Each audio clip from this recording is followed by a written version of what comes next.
Here's the situation. I just turned 18 a little over a week ago. Instead of the typical birthday celebration most parents would throw, mine sat me down and hit me with a bombshell. If I wanted to keep living at home, I needed to start paying rent.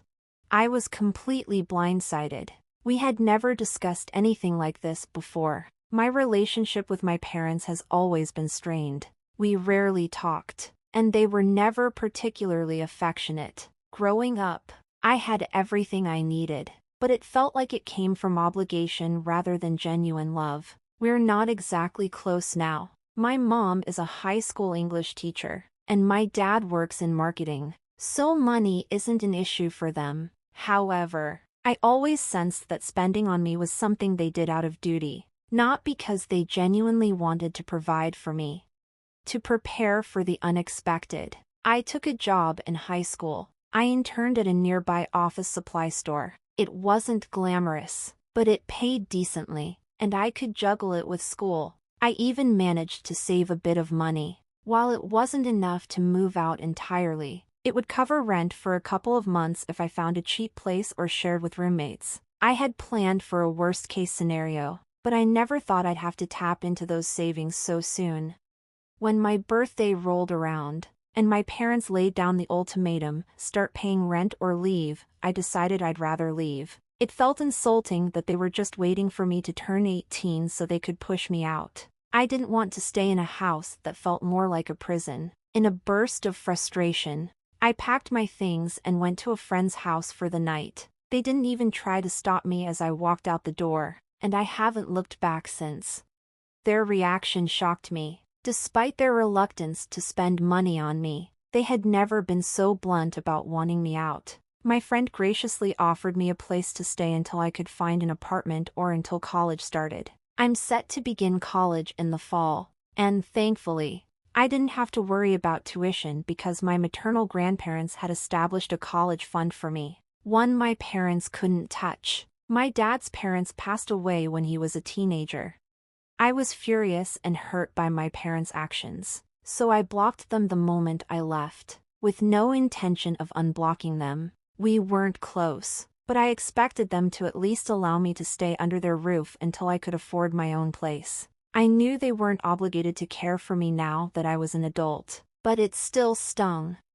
On the fourth day, I received a call from my grandparents asking me to visit. I realized they had no idea what had transpired, so I went over and filled them in. They had always been aware of my parents' emotional distance, but they were furious when I told them about the rent ultimatum. They deemed it outrageous and refused to accept such behavior. They offered to let me move in with them, as they had suggested before, but I turned them down once more. My grandparents were getting older, and I didn't want to be an extra burden on them. My grandpa owned a furniture company, and while they were financially comfortable, my grandpa was dealing with Parkinson's, and my grandma already had a lot on her plate. I didn't want to add to her stress. I knew they would have loved to have me with them, but I cared too much about my grandparents to impose on them. Besides, as an adult, I felt I needed to forge my own path and not rely solely on their support.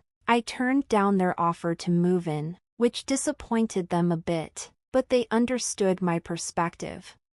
I was grateful that they even extended the offer. Not many people have that kind of heart, especially not my parents. They assured me that I could ask for help whenever I needed it, which meant a lot. I made a point to visit them at least once a week, but after our conversation, I got busy looking for apartments since there were still several months before college started.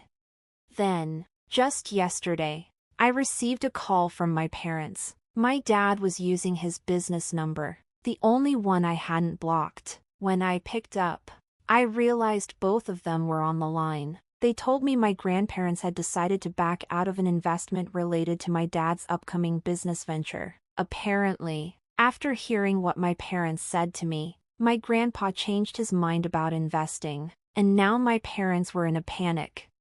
My father explained that the rent they asked me to pay was meant to supplement their finances for the new business. They had hoped to use that extra income to cover expenses, so they needed my grandpa back on board. They wanted me to talk to him and convince him to reconsider.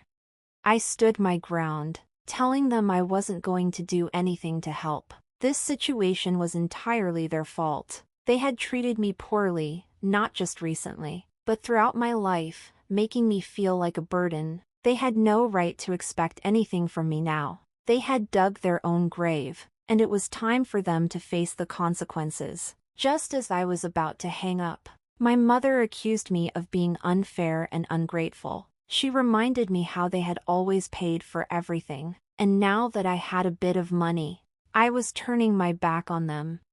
They even suggested that my decision to move out had never crossed their minds until now, claiming that the only reason they asked me for rent was that they knew I could afford it. They hadn't intended to ask for much, but I was so furious that I cut her off before they could finish.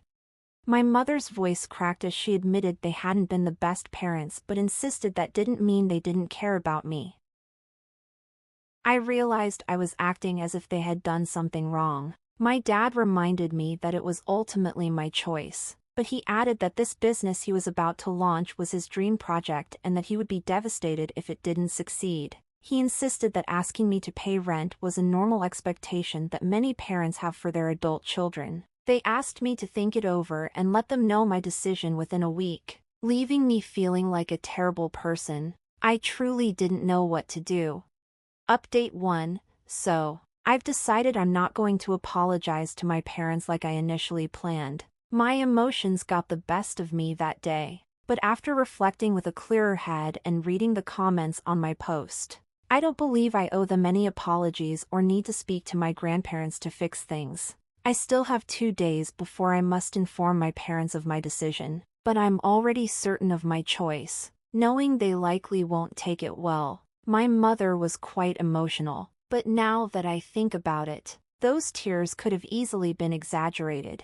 I couldn't see her face, so it's tough to say if she was genuinely crying or just pretending. I know it sounds cynical, but I don't trust my parents at all, especially since they haven't made any effort to improve our relationship. I haven't talked to my grandparents yet because I don't want to get too involved in something that isn't directly my business. However, I've discussed the situation with my friends, and they all agree that I'm justified in my feelings. My parents started this conflict. They can't shift the blame onto me and expect me to accept it without accountability. Update 2. I have to inform my parents about my decision tomorrow. Today, I decided to speak with my grandparents after all. I know I mentioned feeling confident in my choice last time, but I'm struggling with my conscience regarding my father's dreams. It sounds dramatic, but that's exactly how he framed it. I'm unsure if he said that for effect or if he genuinely feels that way about his new business. When I shared the phone call with my grandparents, they reassured me that I had nothing to feel guilty about. They had already decided to back out of the investment after hearing about the ultimatum I received from my parents. It wasn't solely my influence. Other factors contributed to their decision. They admitted they didn't fully trust my father and only got involved because of my mother. Now, with that trust broken, they realized you can't build a business without it. That eased my guilt because, regardless of the situation, I wouldn't have been able to convince my grandparents to rejoin the deal. So this isn't really my fault. It's theirs. Update 3. Today, I finally told my parents about my decision, and I'm not sure why I expected them to react reasonably. I chose to break the news over the phone to avoid potential drama by showing up at their house. When my mother answered, she sounded genuinely excited, so I decided to skip the small talk and told her directly that I wouldn't be speaking to my grandparents to persuade them to invest again. I explained my reasons thoroughly, ensuring they understood the truth so they couldn't delude themselves into thinking they weren't at fault. There were countless ways they could have handled the situation without insulting me or making me feel inadequate for not wanting to pay rent. I reminded them that the real reason I started working at 16 was because I didn't feel safe relying on them or trusting them. I knew my parents would eventually want me out of their house, so I started working and saving up to move out as soon as possible. They hadn't even considered college for me or set aside any funds. I'm not saying they were obligated to, but they were my parents, and they had the means to do so. All my friends had parents covering their tuition, while I was left relying on my grandparents. They never made me feel like I could count on them, either financially or emotionally. To be fair, they had given me the option to move out, so I took them up on it. Now they couldn't complain. I didn't owe them anything when it came to mediating between them and my grandparents. Why should I care if my dad didn't get to pursue his dream of being a businessman when he hadn't even considered where I would live if they expected me to pay rent from the money I was saving for my future? After my rant, my dad told me I was a huge disappointment and regretted even talking to me, hoping I'd approach the situation more reasonably. He claimed to feel like a failure for raising an egoistic and self-centered jerk, saying nothing could bring him more shame than my behavior. Maybe I shouldn't have, but I pushed back, telling him he didn't need to feel ashamed because he hadn't raised me to be this way. In reality, he hadn't raised me at all, so he had nothing to worry about. That set him off, and I put him on speaker while I continued with my breakfast as he yelled, with my mother trying to calm him down. It was somewhat entertaining for a while until he accused me of using them for money all these years. I couldn't understand that accusation because I had been just a child, and as my parents, they were legally required to care for me. They weren't doing me any favors by letting me stay in their house or providing food.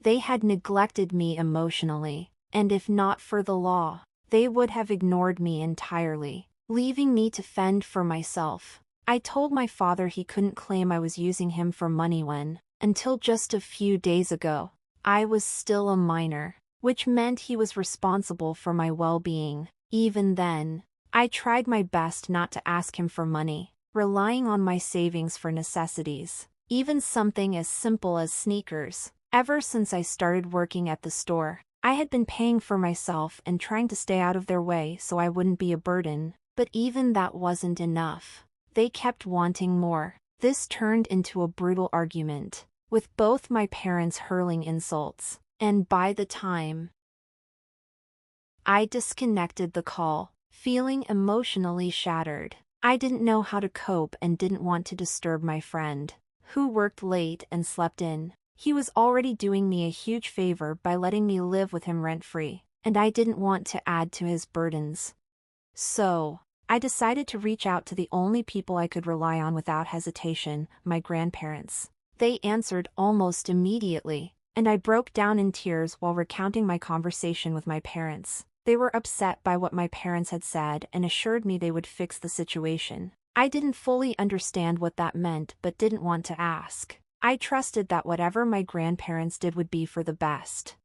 I knew they wouldn't attempt to reconcile me with my parents, so I figured their response would be more serious. From their tone, it was clear they were displeased with my parents, and I sensed they were preparing to take action. I felt a mix of anxiety and excitement about what would unfold. Update 4. 2 days ago, I shared my distressing phone call with my grandparents, who promised to resolve the situation. They did just that today, and the outcome was unexpected. They made a post on social media detailing how my parents had taken money from them for years just to provide for me while I was growing up. Despite their generosity, my parents showed no gratitude and treated me like a burden instead of the child I was. My grandparents pointed out that even the house my parents lived in belonged to a friend of theirs, who allowed them to stay at a lower rent thanks to my grandfather. They had no right to accuse me of using them for money when they had exploited my grandparents in the same way when I was a baby. At least I was a child. My parents were adults with a child of their own, yet they still struggled to make ends meet. I learned that my parents had used me as an excuse to borrow excessive amounts of money from my grandparents during my infancy. Although my grandparents knew they were being scammed, they continued to give because they genuinely cared about their daughter. They felt heartbroken to discover that my mother couldn't extend the same love and support to her own son and prioritized her husband over me. My grandparents had also shared how they had once deemed my father a no-good idiot, which is why they initially hesitated to invest in his business ventures. He had attempted to start 2 businesses during my childhood, both of which failed, leaving my grandparents to bail him out of those situations. They didn't want to risk doing that again. which explained their reluctance to invest in my parents. Now, it made sense why my grandparents were cautious about supporting my parents' endeavors, and their concerns were entirely valid. The post gained significant attention from relatives and friends, and I considered sharing it to reach even more people and expose my parents' true nature. So far, I hadn't heard from them, and I assumed they had seen the post but were struggling to formulate a response since everything stated was true. I imagined they regretted being so heartless during our last conversation. If they had simply let me go in peace, they wouldn't have found themselves facing this fallout. Update 5. It's been a week since my grandparents' post, and nearly the entire family has cut my parents off. My grandparents informed me that my parents confronted them the evening the post went live. They showed up at my grandparents' house, demanding they take the post down. However, my grandparents stood their ground, fully aware that my parents had only mustered the audacity to confront them because of their own actions. My parents were incredibly nasty toward my grandparents, cursing them out in the process. But my grandparents didn't take it too personally. They knew this was exactly what to expect from people like them. Since the post went live, my parents have been relentless in their attempts to get it taken down, even going so far as to send my grandfather a defamation lawsuit, claiming they're losing business due to the attention the post has garnered. I will never understand how my parents can take so much and then shift the blame onto others instead of accepting responsibility. It seems they're incapable of admitting their mistakes or apologizing for them. The fact that they haven't reached out to me yet feels like a positive sign, suggesting they've finally stopped bothering me. I also talked to my friend recently because I found an apartment to share with 2 roommates that had affordable rent. When I brought up moving out, I was surprised when he insisted that I could stay with him for as long as I needed. He had read the post I shared and firmly believed that I should focus on saving for my future since my parents would never come around to help me. They'd only try to drag me down. Being a few years older and having worked for almost a year, he received allowances from his parents, which made it easy for him to support me temporarily. I feel incredibly fortunate to have a friend like him. It's rare to find such generosity in today's competitive world, and I realize I've truly hit the jackpot when it comes to having amazing friends and family.